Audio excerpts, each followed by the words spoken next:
This is Real News Media TV, coverage you can trust. Please like, share, subscribe, and hit the notification bell. Select all for daily news updates. Good evening, my Real News Media TV family. Welcome back to the channel for another news update for May 19, 2023. And in the news this evening, another higgler killed in Linstead Market. A male vendor was murdered on Friday morning at the Linstead Market, the second such murder of a higgler in the market in the last 6 days. The deceased has been identified as a Carvet Shoe, otherwise called Kello, a 43-year-old vendor of 18 Fletcher's Avenue, Linstead, St. Catherine. Police reports are that citizens heard loud explosions in the market and went to investigate and discovered the now deceased at his stall suffering from gunshot wounds. The police were then summoned. Bystanders attempted to assist Chu and placed him on a pushcart and transported him along Rodney Hall Main before the police arrived and assisted him to the Linstead Hospital. Chu was pronounced dead on arrival. The body had what appeared to be gunshot wounds to the neck and the left lower back. This is the second vendor to be killed in the Linstead Market in less than a week, as a 55-year-old Marcia Smith, who operated a stall in the market, was shot and killed by a gunman on May 14. Man shot dead in Hanover, one of 3 parishes under SOE. Gunmen struck in the parish of Hanover on Thursday night, leaving 1 man dead. The parish is one of the 3 currently under a state of public emergency. The dead man has been identified as Rasheen Rooms of a Horton Court, Lucy address. Reports are that about 11:45 p.m., explosions were heard in the Horton Court area of Lucy and the police summoned. Upon their arrival, Rooms was found suffering from multiple gunshot wounds. He was transported to the Noel Holmes Hospital in Lucy, where he was pronounced dead. Prime Minister Andrew Holness declared a state of emergency in the parishes of Clarendon, St. James, and Hanover on Tuesday.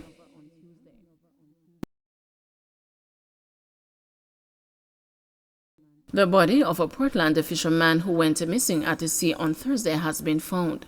The remains of Michael Tarzan Collington, a speargun fisherman of Barnes Bay in the parish, were discovered by divers off the coast of Snow Hill this morning. Family members became concerned when Collington did not return in the afternoon after leaving home in the morning to go fishing. Their fears were heightened after some of his belongings were found on the beach at Snow Hill. A search of the coastlines of Norwich, Snow Hill, and St. Margaret's Bay by local fishermen and the Marine Police Thursday afternoon came up empty-handed. Another search of the Snow Hill coastline was undertaken this morning, and that's when the missing man's body was discovered. The Portland police are investigating. Golden says he will take 80% pay cut after massive salary hike. Opposition leader Mark Golden has pledged to give back 80% of the massive salary increase he has received as a part of the government's compensation review for the public sector. Golden made the commitment on Friday during a press conference at the Old Hope Road headquarters of the People's National Party. The more than 240% increase for Golden will put his salary at $25.7 million come April 1 next year. He is paid at the same level as Deputy Prime Minister Dr. Horace Chang. Only Prime Minister Andrew Holness, who will pocket $28.6 million next year, is paid more among the country's political class.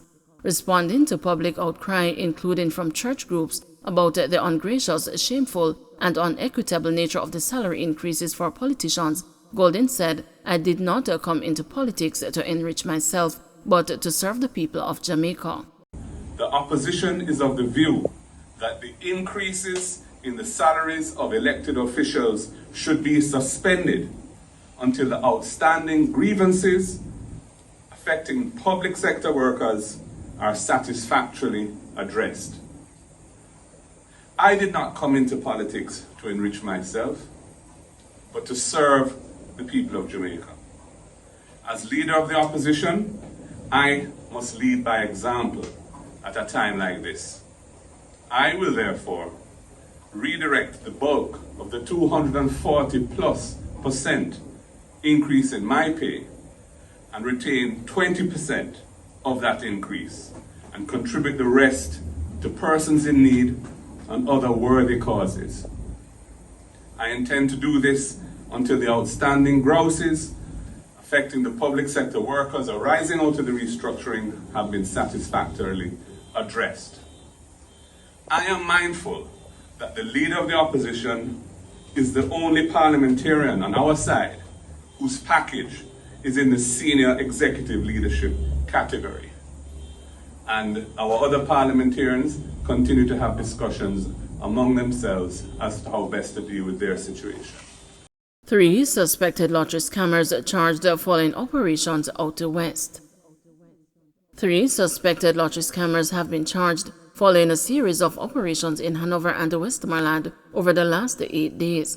The multi-agency operations, which involved local and U.S. law enforcement, were carried out from May 10 to 18, resulting in the apprehension of the suspects and the seizure of several items. More than US $10,000, a 2014 Toyota Mark X, and the lottery scamming paraphernalia, including cellular phones, US-based bank cards, a laptop computer, and an assortment of financial documents were confiscated. Those charged are 31-year-old Dick Evans, a party promoter of Whitehall District, Westmoreland, 29-year-old Shane Blackgrove, otherwise called the Big Mish, of Prospect in Green Island, Hanover, and a 37-year-old Shannon Taylor Christie, a bar operator of Flamstead, Kingsvale in Hanover. The persons apprehended are believed to be involved in defrauding elderly United States nationals of over US $100,000. Their arrest is a demonstration of the effectiveness of cross-border and local collaboration, which has been strategically strengthened and refocused over recent years, said Keith Darian, Principal Director of Investigations at the Financial Investigations Division. Evans and Blackgrove were charged with breaches of the Proceeds of Crime Act and the Law Reform Fraudulent Transaction Special Provision Act. Taylor Christie was charged with breaches of the Larceny Act and the Proceeds of Crime Act. Blackgrove will appear in the Hanover Parish Court on June 2, while Evans and Taylor Christie are scheduled to appear in the Westmoreland Parish Court on June 6. CXC identifies Jamaica as a source of math exam paper leak.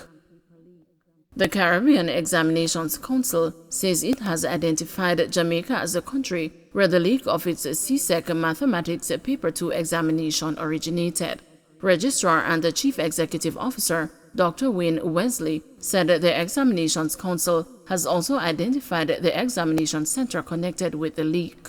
As a result of the breach, he said grades will be awarded using a modified approach. The modified approach entails assessment of the school-based assessment, which includes paper 3-2, and paper 1, which is the multiple choice paper. This decision was communicated to the Regional Ministries of Education in our meeting this morning.